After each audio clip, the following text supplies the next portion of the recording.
The National Assembly passes the 2018 budget. I am Linda Akibe, and you're welcome to the Gavel. The National Assembly has passed a budget of 9.1 trillion naira as against the 8.6 trillion naira presented by President Muhammadu Buhari on November 7, 2017. The National Assembly says it approved the increase after consultation with the executive, where the oil benchmark price was increased from $45 to $51, and that the additional 508 billion naira added to the budget was applied in critical sectors of the economy. At last, the National Assembly has passed the 2018 appropriation bill 7 months after President Buhari laid the bill before a joint sitting of the National Assembly. The National Assembly increased the 2018 budget from the proposed sum of 8.612 trillion to 9.120 trillion naira. Benchmark price of crude was also jacked up to $51 from the proposed $45 per barrel. According to the chairman of the Senate Committee on Appropriation, Senator Danju Magoje, the additional 508 billion naira added to the budget was applied to critical sectors of the economy, which include reduction of deficit, 50.88 billion naira, security, 46.72 billion, health, 57.15 billion, power, works and housing, 106.50 billion, judiciary, 10 billion naira, NDDC, 44.20 billion, education, particularly for infrastructure for the 12 newly established universities and meal subsidy in unity schools, 15.70 billion naira. These and others are not mentioned accounted for the increase of the budget from 8.6 trillion to 9.1 trillion as a result of the increase in the benchmark from $45 to $51. I want to emphasize this thing was done in collaboration with the executive in the interest of the development of this country. The sum of 3.512 trillion naira is appropriated for recurrent expenditure, 2.873 trillion naira for capital expenditure, and 2.203 trillion naira for debt service. Some key sectoral appropriation include: for the Ministry of Defense, recurrent is 31.563 billion, while capital is 157.715 billion. Ministry of Agriculture, recurrent is 53.811 billion, while capital is 149.198 billion. Power, Works and Housing, recurrent is 31.709 billion naira, while capital is 682.959 billion naira. Other critical appropriation include: Ministry of Mines and Steel, recurrent is 10.661 billion, while capital is 12.281 billion. Ministry of Education, 438.255 billion, while capital is 102.907 billion. Ministry of Health, recurrent, 269.965 billion, while capital is 86.485 billion. Ministry of Science and Technology, recurrent, 32.851 billion, while capital is 68.309 billion naira.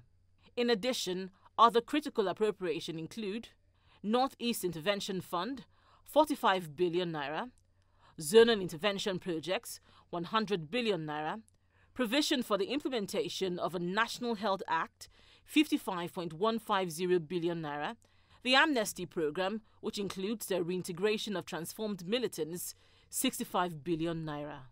While some lawmakers are satisfied with the appropriation for key sectors, others would like to see more attention given to budget implementation.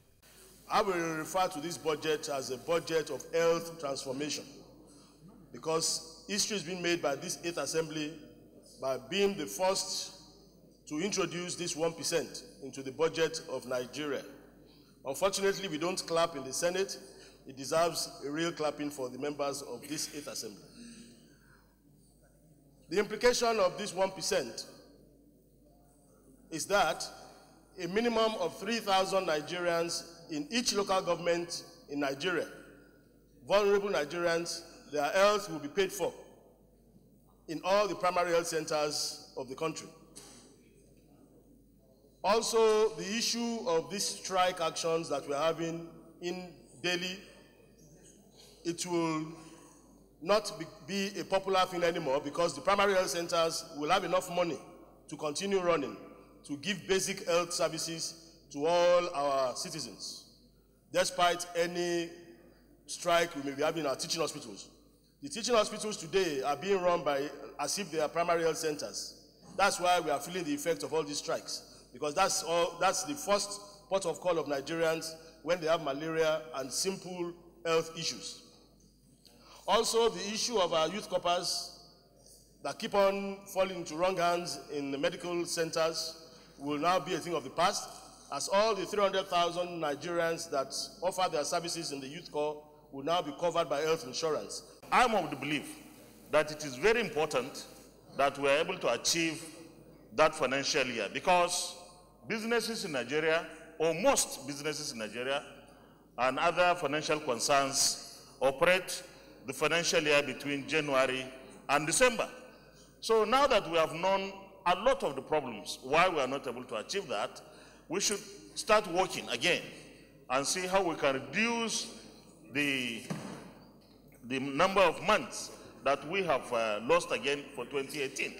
What should concern us today, what should concern this Senate and indeed the National Assembly from today after the passage, is how to work with the executive arm of government to ensure implementation of the 2018 budget. This we can do through our numerous oversight programs. I believe that by the time we implement the 2018 budget, this country would have been changed. This country would have been changed to a better country in terms of infrastructure. I therefore want to congratulate the Senate that we have done this. A budget is good, but a budget is just an estimate. Implementation of the budget is what will put food on the tables of Nigerians. And I would like to caution, sir, that yes, whilst we are going to pass the budget of 2018, there is need for Nigerians to feel the impact of the budget after we have passed it. For instance, the Senate leader mentioned the second Niger bridge. I don't know when last he passed through the second Niger bridge to ascertain the percentage. And Mr. President, I need to say that I want him to also put a percentage on the implementation of the road between Akwa Ibom, between Aba, and Calabar, which was in the 2017 budget, which not even a trip of sand has been placed on the road.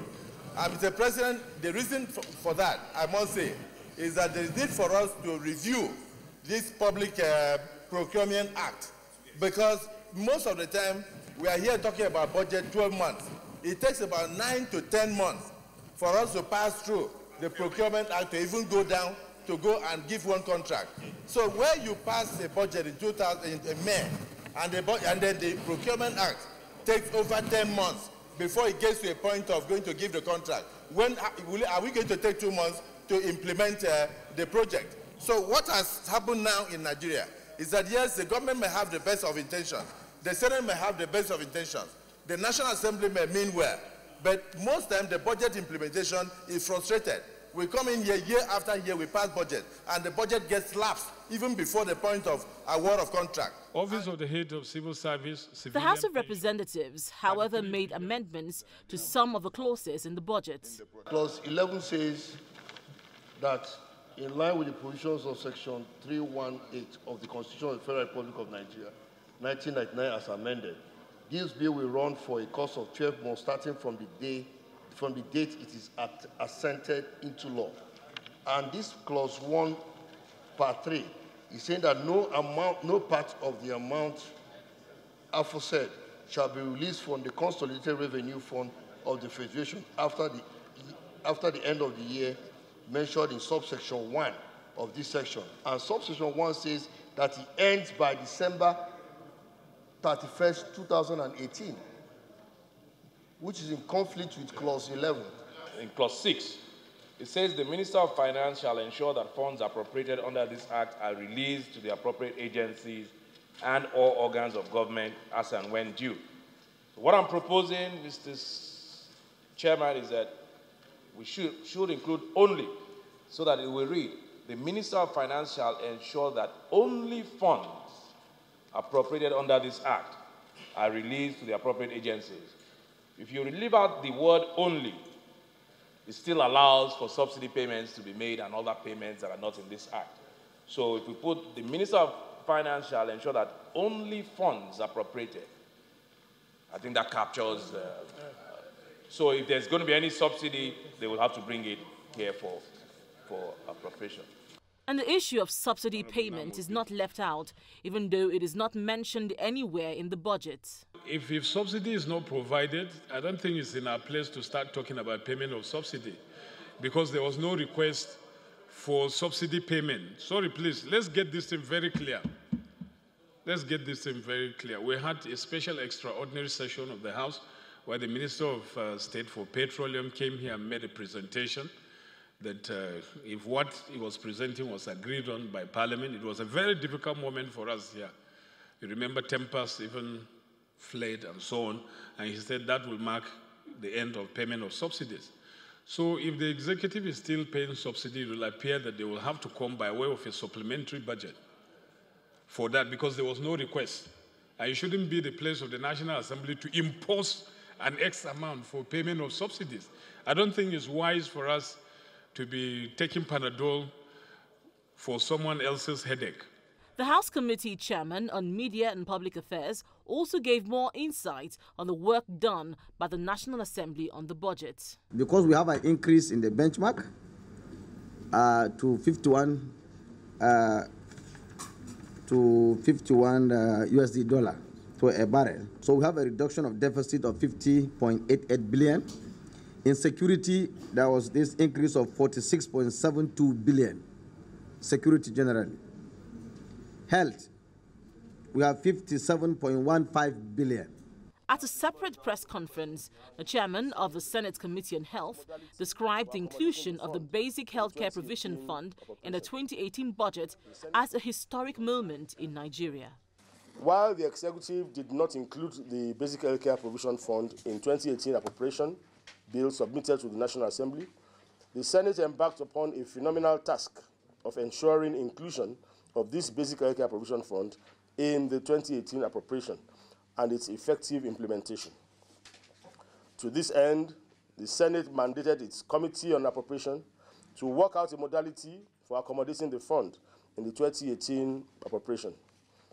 The Senate Committee on Health, through the Technical Advisory Group to the Legislative Network of Universal Health Coverage, held series of sensitization, capacity building, and media rallies to galvanize support towards implementation of the Basic Healthcare Provision Fund and reiterate the commitment of the National Assembly towards this cause. Today, I'm happy to inform you that the Senate President and the Senate Committee on Health have lived up to the promise to Nigerians by including the Basic Healthcare Provision Fund in the 2018 appropriation bill passed by the National Assembly yesterday. While the decision of the National Assembly to make a provision for the Basic Healthcare Provision Fund in the 2018 appropriation may be misconstrued as padding in some quarters, I want to emphasize that the decision has adequate legal backing and, in fact, doing otherwise amounts to breaking the law. Although the 2018 budget has been passed, one matter which will eventually have to be sorted is the $496 million for the purchase of Tucano aircrafts, which the chairman, Senate Committee on Appropriation, says would have to come as a supplementary budget.